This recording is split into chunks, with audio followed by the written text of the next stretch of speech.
እንደምን ዋላችሁ፣ እንደምን ከረማችሁ። ፈቃዱ ነኝ ከኢትዮጵያ ወጣቶችና ትምህርት ድጋፍ አገልግሎት።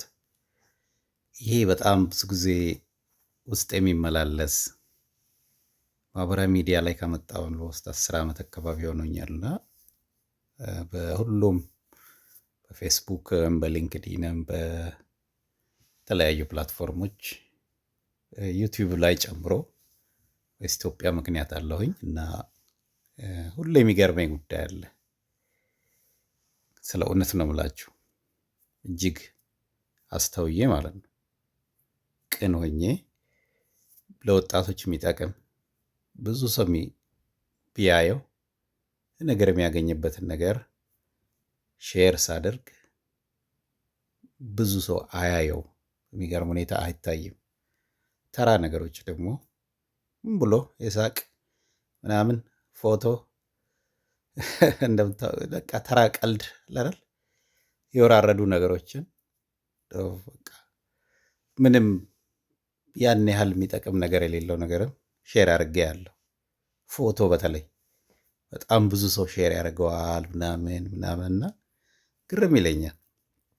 የኔ ፕሮፋይል ላይ ሄዳችሁ ማየት ትችላላችሁና ምንድን ነው ማድረግ ያለብን? ሰዎች ምክንያታዊ እንዲሆኑ ምንድን ነው መደረግ ያለበት የሚለውን ሳይ ይገርመኛል። አሁን 21ኛው መቶ ክፍለ ዘመን አይደለ ያለ ነው። የሰለጠነ ማህበረሰብ አይነት ነገር አይደለ ያለንበት እና ስልጣኔ ምንድን ነው የሚለውን ሳስብ እጅግ ነው የሚገርመኝ። ይሄ አምላክ የሰጠን እግዚአብሔር የሰጠን አእምሮአችን የማስተዋል አቅማችን ምን ቢሆን ነው እንደዚህ የሚታለለው?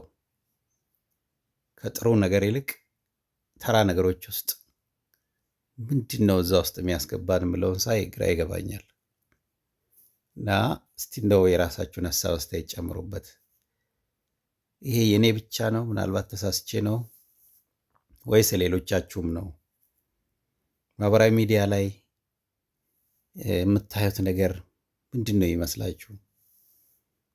ለእኔ ማህበራዊ ሚዲያ የሶሻል ላብራቶሪ ብዬ ነው ወስደው በመምጣቱ እጅግ ደስ የሚለኝ በዙሪያ ያሉትን ኢትዮጵያውያን፣ በዙሪያ ያሉትን ሰዎች፣ የሀገሬን ህዝቦች በተለያየ መንገድ በደንብ የመረዳት እድል ሰጠኝ ባይ ነኝ እኔ።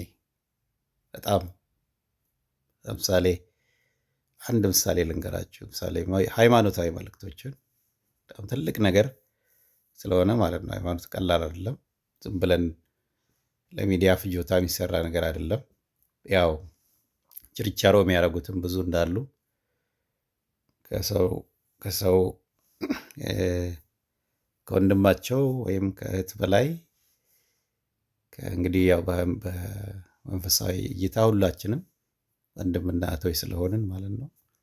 ከዛ በላይ ሳንቲሟን ቆጥረው ጥቅሟን ቆጥረው ከዛ ብዙ ነገር ፖለቲካ ውስጥ ምናምን ጨምረውት ዋጋ ሲያሳጡ ስለምናይ ማለት ነው። በዚህ ደግሞ ቲክቶክ ለምሳሌ ጥሩ ቦታ ነው። ሰዎች የሚታዩትንና የሚናገሩትን ዝም ብላችሁ ስታዩ፣ ይዘው የሚወጡት ገጽታና የሚናገሩት ንግግር ስታዩ እና ስንት አሻጥር የሚሰራ እንዳለ ሁሉ ስናይ ይገርማል። እና እስቲ ምንድን ነው የእናንተ እይታ ምንድን ነው? እኔ የሚሰማኝን ያህል ይሰማችኋል ወይ? ምን እናድርግ? ይሄን ጉዳይ ለመቀየር ምንድን ነው ማድረግ ያለብን?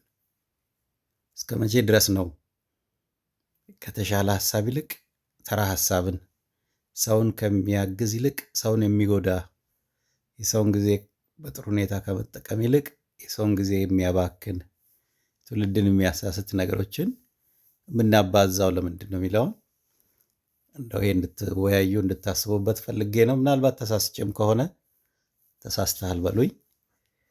በተረፈ የዚህ ፖስት ዋና ዓላማ እንድናስተውል ነው። አስተውለን ለራሳችንና ለሕሊናችን ለፈጣሪ ታማኝ ሆነን የነገር ሼር ከማድረጋችን በፊት አሁን እኔ ሼር ከማድረገው ትውልድ ምንድን ነው የሚያገኘው? ምንድን ነው የሚጠቀመው? ምንድን ነው እያልኩ ያለሁት የሚለውን የኢትዮጵያ ወጣቶችና የኔ ሚዲያ እኛ ሚዲያ ተከታታዮች እንድታስተውሉ ፈልጌ ነው። በተረፈ በእኛ በኩል 3 አይነት ስራዎች አሉ። በጎ አድራጎት አለ፣ ቢዝነስ አለ፣ የማማከር አገልግሎት አለ። በምትፈልጉት ዝንባሌ ባላችሁ ከኛ ጋር መጥታችሁ አብረን መስራት እንችላለን እና አሁን ይህንን ፖስት ሼር ለማድረግ ያነቃቃኝ አንድ ወንድማችን ከሐዋሳ ዩኒቨርሲቲ ባባ የሚባል በጣም ጎበዝ የሜካኒካል ኢንጂነሪንግ በዚህ ዓመት የሚመረቅ ወጣት አለ። እጅግ ጎበዝ ነው። በጣም ከምነግራችሁ በላይ ስለሱ ስለማወቅ ሚዲያ ላይ ያለው ሰው ከሚያውቀው ህይወቱን ብዙ ስለምረዳ ምን ያህል ታታሪ ወጣት እንደሆነ ለኢትዮጵያ ምን ያህል ተስፋ እንዳለው አያለሁ እና አሁን ነው መልእክት ፖስት አድርገን ምን ያህል ሰዎች ሼር አድርገውታል የሚለውን ሳይ ያን ያህል አይደለም። ተራ ነገሮችን ደግሞ በጣም ብዙ ሰዎች ነው ሼር የሚያደርጉት እና ሳስበው ይገርመኛል። ለዚህ ነው ሳናውቀው ይሄ ዘመናዊ ባርነት እየተጫወተብን ነው ምለው እኔ ያለ ምክንያት አይደለም። ከበጎ ነገር ይልቅ መጥፎ ነገር እየመረጥን ያለ ነው። ከሚያግዘን ይልቅ የሚጎዳንን ነው እየመረጥን ያለ ነው። ለወንድሞቻችን ከድጋፍ ይልቅ እንቅፋት ነው እየሆን ያለ ነው።